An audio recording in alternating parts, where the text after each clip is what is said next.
di dalam waktu yang tertinggal, seperti angin yang tak pernah diam, menebarkan fikiran mencari motif dan objektif, merentasi masa silam kegemilangan, tamadun Islam.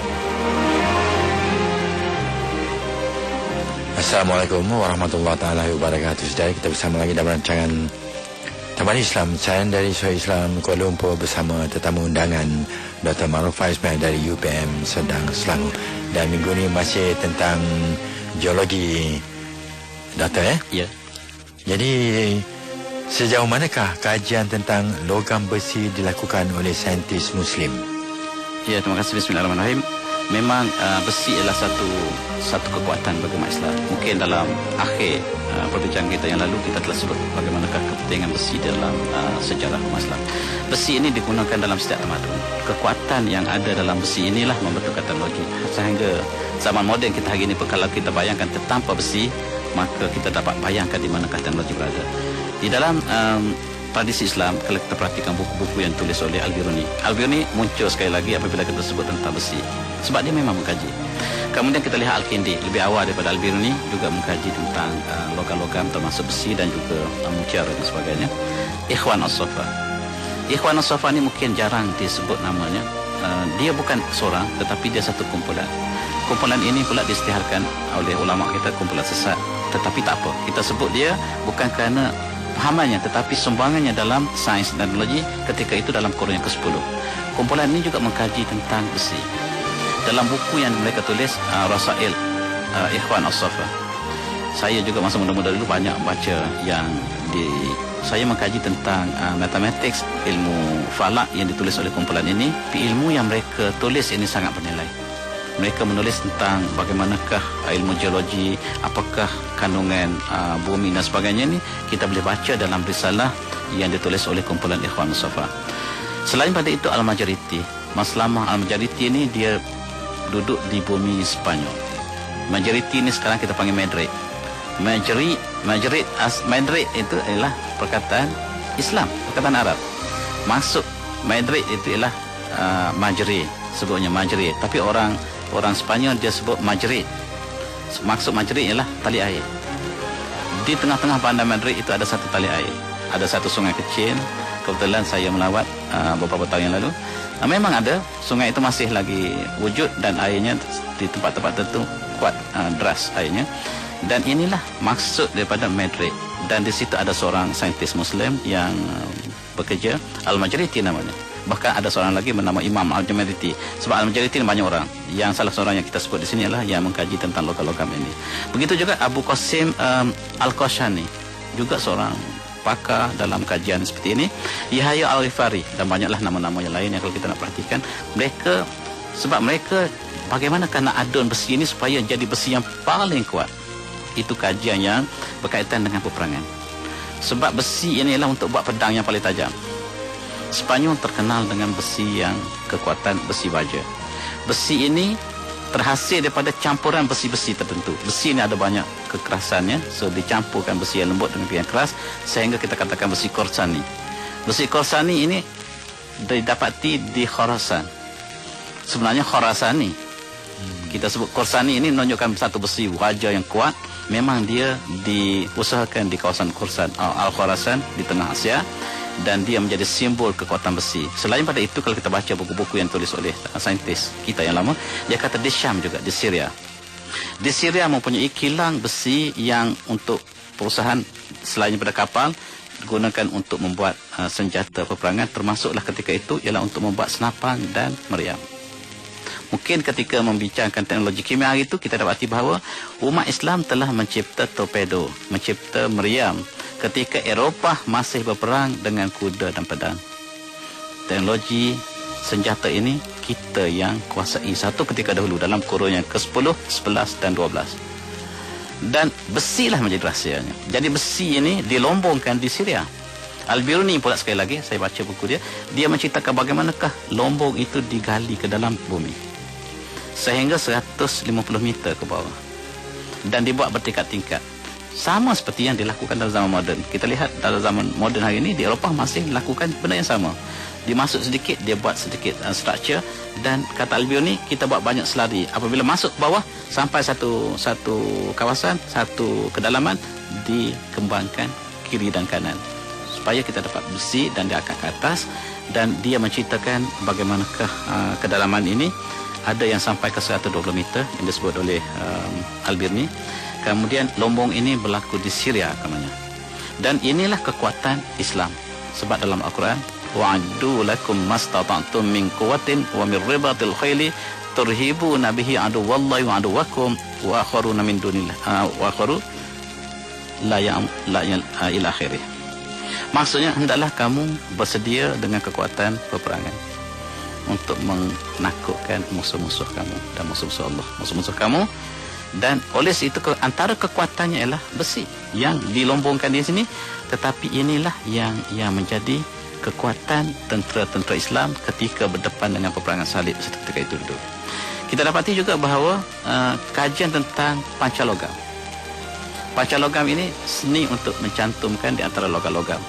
Mungkin dalam satu contohnya ialah swasa. Swasa ini, timbulnya swasa ialah kerana umat Islam tidak boleh memakai emas yang lelakinya.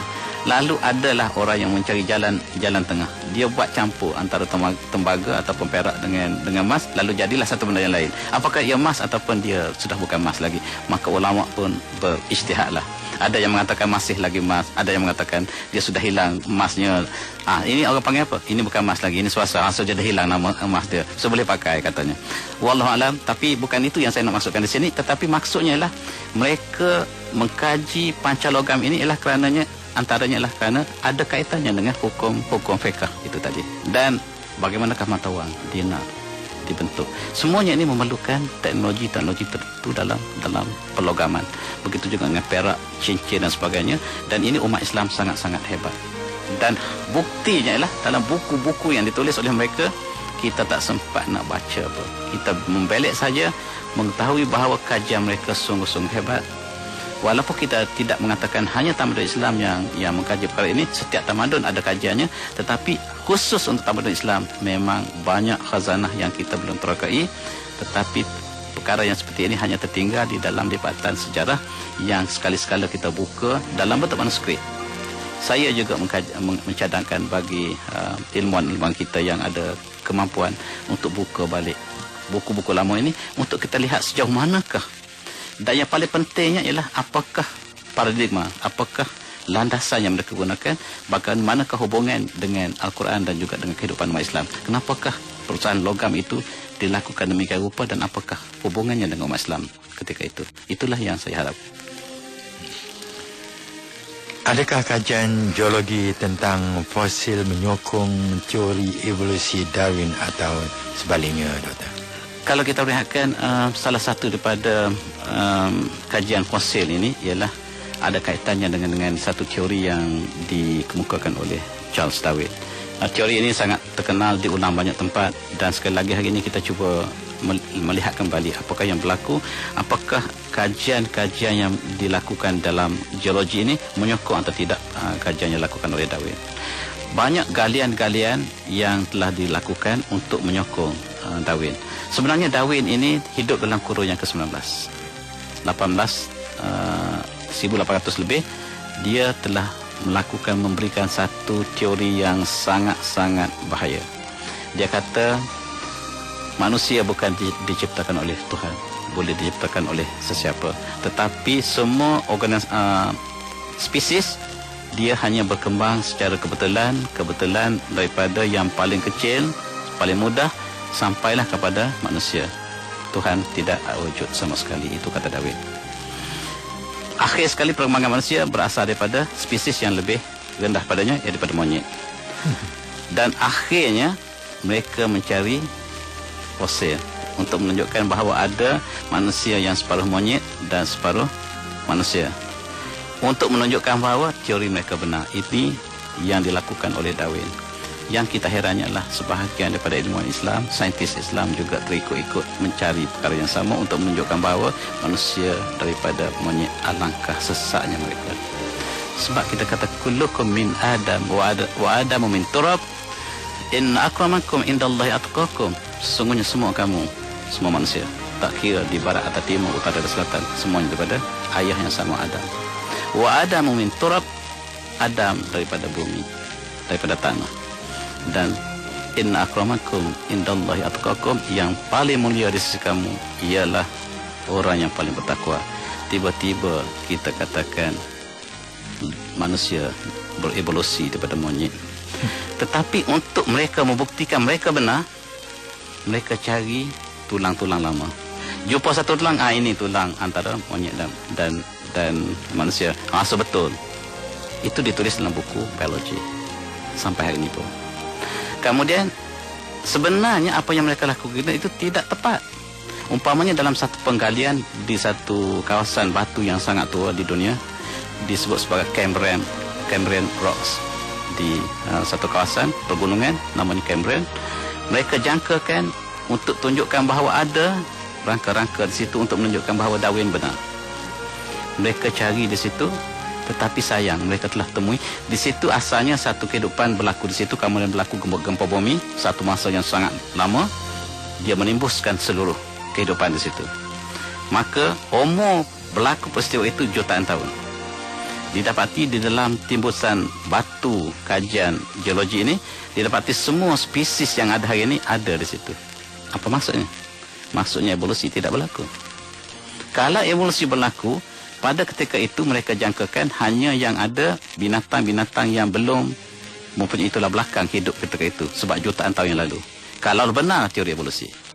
Tetapi mereka temui lipas, mereka temui cicak, mereka temui katak-katak yang sudah ada tulang belakang yang menunjukkan mereka tidak benar sama sekali. Bahkan mereka mengatakan dulu zirafah itu lehernya pendek. Sekarang sudah panjang, dia berevolusi. Juga tidak tepat, sebab tidak ada satu pun fosil yang ditemui yang zirafah lehernya pendek. Tak pernah temui. Cuma khayalan untuk menunjukkan perkara itu berlaku, maka zirafah itu makin lama makin panjang, makin lama makin panjang. Sekarang kajian DNA menunjukkan sebaliknya. Zaman teknologi moden hari ini, kita boleh lihat sifat daripada sel kita itu, menunjukkan bahawa zirafah tidak pernah panjang, tidak pernah pendek lehernya. Allah ciptakan zirafah itu memang dah panjang. Yang dalam kajian Cambrian Rock tadi, kita temui semua spesies lipas seperti lipas yang ada sekarang. Sama besar. Dia terperangkap dalam lapisan batu itu, dia kekal di situ buat berjuta tahun, tak rusak sebab dia dalam batu. Sekarang kita belah balik batu itu, ditemui ada spesies-spesies yang kita maksudkan tadi, menunjukkan dia tidak tepat. Dan itulah menjadi asas sains yang mereka bina hari ini. Sayang kalau kita umat Islam juga dalam propaganda ini kita juga terikut dengan mereka, sedang kita telah melihat bahawa yang mencipta manusia ini sangat istimewa, yang dijadikan oleh Allah, sebab Allah telah ingin menjadikan khalifah dalam surah Al-Baqarah, inni ja'ilun fil ardi khalifah, dan berlakulah dialog di antara malaikat dengan Allah. Bagaimanakah dia nak ciptakan manusia? Menunjukkan dengan jelas bukan daripada monyet, diciptakan secara ikhlas daripada sebenarnya oleh Allah Subhanahu Wa Taala, yang bercanggah seperti ini. Sebenarnya kajian geologi tidak menyokong teori evolusi. Satu lagi, kalau boleh saya sambungkan, ialah mereka tipu. Dah kerana tak jumpa rangka yang separuh manusia separuh monyet ini, mereka cantumkan tengkorak manusia dengan rahang monyet. Bukan, dengan tengkorak monyet dengan rahang manusia. Dia cantumkan, dia gelukan di situ, dia tanamkan di parit di satu tasik di England. Kemudian lepas beberapa tahun, profesor tu panggil BBC TV, saya nak gali, buat penggalian, kemungkinan ada tengkorak di sini. Gali-gali jumpa tengkorak. Dia kata tengkorak ini, cuba lihat. Memang saya dah kata dah betul Darwin ni, sebab ada separuh rahang dia macam manusia, tetapi tengkoraknya seperti monyet. Kemudian dibawa ke sains di Museum Science of London, disimpan di situ selama ratusan tahun, letak dalam kaca. 500 tesis PhD telah dibuat berdasarkan pada tengkorak tadi. Boleh lihat, tak boleh disentuh. Ada saintis moden hari ini, dia kata bagi saya nak tengok. Dalam zaman moden hari ini, saya nak untuk kaji umur tengkorak tadi. Dia ambil spesies sampel daripada tengkorak dan dia ambil sampel daripada rahang. Dia dapati bahawa dalam rahang tak ada Florida. Di dalam tengkorak ada Florida. Dia kata ini daripada dua spesies yang berbeza, bukan daripada satu spesies. Maksudnya dicantumkan. Kenapa anda lakukan seperti ini? Rupa-rupanya Dawson yang buat kerja ni, dia nak tipu dunia untuk mengatakan teori evolusi ini benar. Jadi terpaksa dia tipu bukti. Dan satu lagi perkara yang penting, dia lakukan ini ketika British menjajah negara jajahan. Untuk tunjukkan bahawa evolusi ini berlaku di England. Evolusi ini berlaku di England, bermaksud orang England ialah orang yang paling maju di dunia. Itu dia punya falsafah. Jadi dia tipu. Tengkorak ini dikenal sebagai tengkorak Pilman. Piltman, masih tersimpan di Science of London, yang dibawa perlahan dibawa sebab dia penipuan berlaku, dibawa daripada display. Saya rasa tidak lagi dipamerkan. Ini adalah di antara bagaimanakah mereka jadikan geologi untuk menjustifikan fakta saintifik yang tidak benar. Itu di antara perkara yang berlaku dalam geologi, dan jawapannya ialah geologi setakat ini belum menyokong teori Darwin. Apa sebenarnya tujuan Darwin mengemukakan teori evolusinya, Doktor? Ya, dalam kajian geologi antaranya yang berlaku di barat adalah antaranya untuk membawa teori ini. Apa tujuannya? Kita lihat bahawa tadi pertamanya ialah mereka nak justifikan bahawa orang England ialah orang yang paling bertamadun, super. Jadi dia pemindahan daripada evolusi itu berlaku di England. Yang keduanya kita tahu bahawa dia telah mengatakan survival for the fittest. Motto dia adalah natural selection. Yang tabi ini memilih spesies yang kuat. Yang kuat akan hidup, yang lemah akan mati. So itu ialah survival for living, ataupun perjuangan untuk terus hidup. Maka yang lemah akan mati, yang kuat akan terus hidup. Masa itu dia nak justifikan British adalah bangsa yang kuat, Melayu adalah bangsa yang lemah. Maka Inggeris makan orang Melayu tak ada masalah, sebab ini survival for life. Sama seperti singa menerkam rusa di Afrika. Singa kuat, rusa ataupun kijang adalah haiwan yang lemah. Jadi bila singa makan kijang, apakah salah? Tak salah, sebab singa kuat. Ini ada dalam evolusi. Dia panggil natural selection. Jadi perkara yang sama dia nak justifikan bahawa barat cukup kuat, Melayu cukup lemah. Biar saya jajah negara anda tak boleh marah saya, sebagaimana kijang tak boleh marah pada rusa, pada singa kalau dia makan. Kijang di Afrika hanya tunggu bila singa lapar. Nasib dia bila singa lapar, maka dia akan menerkam. So sama juga dengan kolonialisme. Kolonialisme ini adalah penjajahan yang dilakukan oleh negara kuat ke atas negara lemah. Boleh dijustifikan dengan evolusi. Evolusi ini ada falsafahnya. Itu tujuan sebenarnya. Dan juga untuk kapitalisme. Kapitalisme ini orang kaum pemodal, kaum Eropah, syarikat Hindia Belanda datang ke Melaka berniaga rempah. Dia monopoli seluruh perniagaan.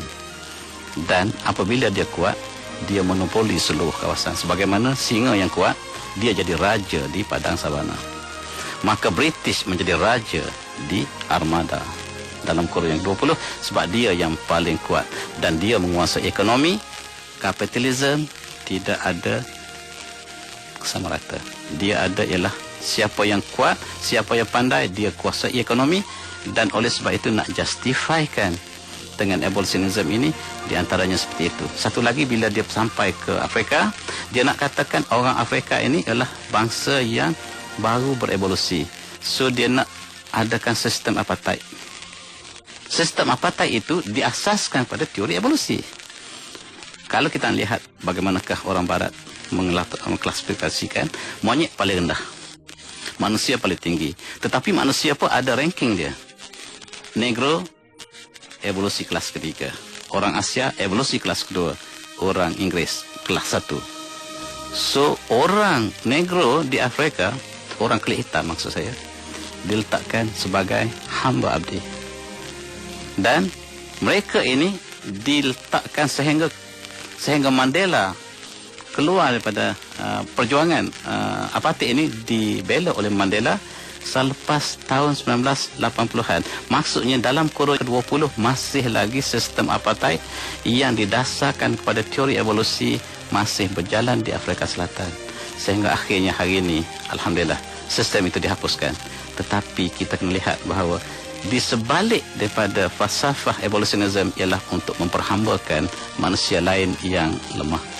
Yang lemah makanan yang kuat. Ini falsafah evolusi. Dan itu sebenarnya mereka nak justify. Sebelum ini mereka tak pernah justify penghambaan.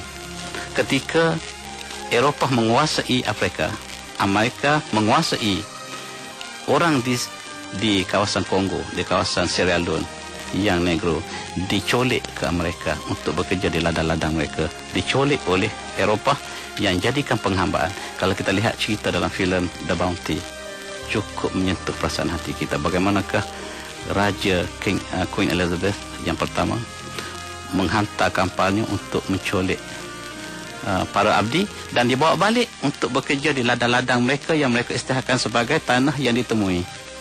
Termasuklah negara kita diisytiharkan sebagai the New Strait Settlement, negara yang baru ditemui, sebelum itu tak ada orang.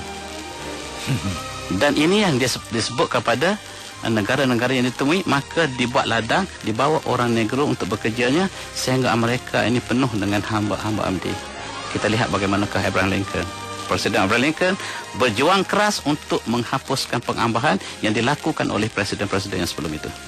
Cukup menarik. Dan dia dijustifikan dengan teori evolusi. Sebab yang kuat akan menguasai yang lemah. Dan inilah kita untuk bincang ini ialah sebagai untuk kita mengenangi kembali sebenarnya daripada cabangan kajian geologi yang murni pada ketika zaman Al-Biruni, dia telah bercabang, akhirnya membukakan cabangnya pelbagai dimensi, sehingga akhirnya Darwin mengambil kesempatan yang mempunyai dimensi yang berbeza lagi dengan apa yang dilakukan oleh Al-Biruni. Saudara sekian yang sempat kita bersama menerusi Taman Islam, siaran dari Suara Islam Kuala Lumpur bersama tetamu undangan Dr. Maruf